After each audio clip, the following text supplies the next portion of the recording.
Okay, so the topic of today will be proving your own worth to yourself, not anyone else.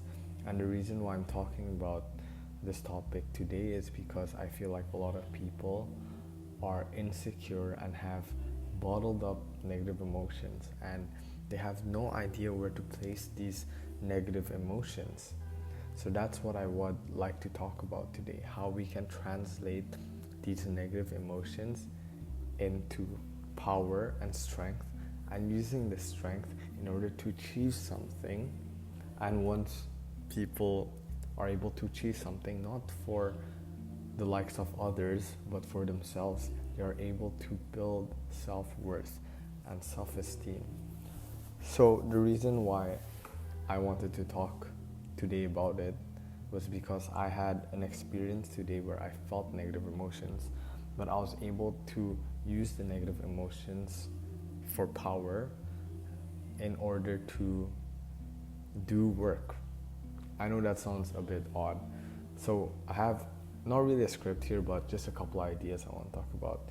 So we can use these negative emotions perhaps from your past or from the present moment, whether it be blaming yourself for something you did a long time ago or today, whether it be insecurity or failure. You can use those events and those negative experiences as not just lessons to learn, but also to kind of harness this energy that's within you to prove yourself that you're better than those events, that you're better than what has happened to you.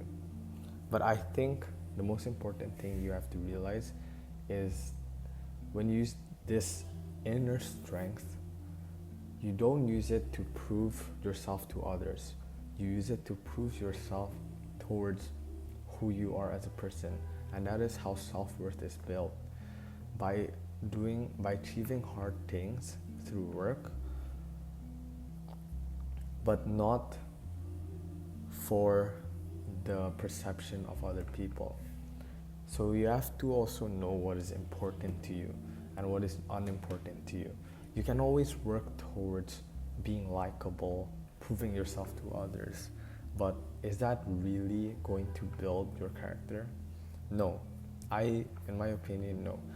I think that the work you should be doing is towards something that is meaningful to you.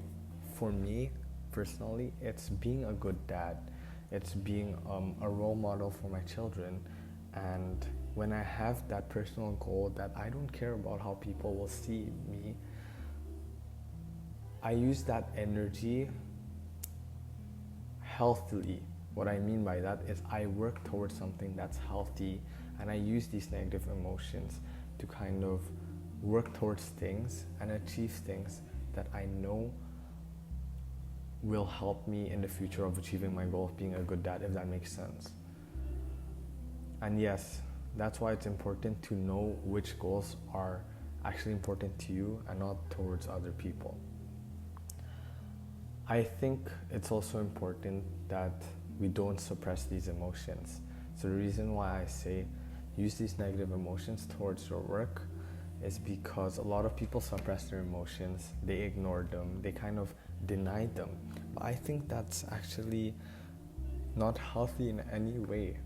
I think the healthiest way is to use these negative emotions, validate your feelings, whether it be envy, hatred, disgust, embarrassment, jealousy. You use it all, you validate your feelings, and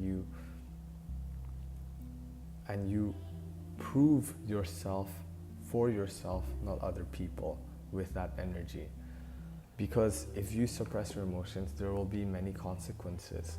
One example could be if you suppress your emotion, the emotion itself can arise in places where you can't control. You can lash out at people you love even when they didn't do anything wrong. And I see this through my family. Sorry to bring up that example, but my family, and some of my friends where they say things that they don't mean to hurt other people, but they do it because they have an unresolved emotion. So I think it's important that self-esteem is built and built through hard things, and how we can build it is through work, and how we can work harder and better is by using those negative emotions itself. I think that's all from me.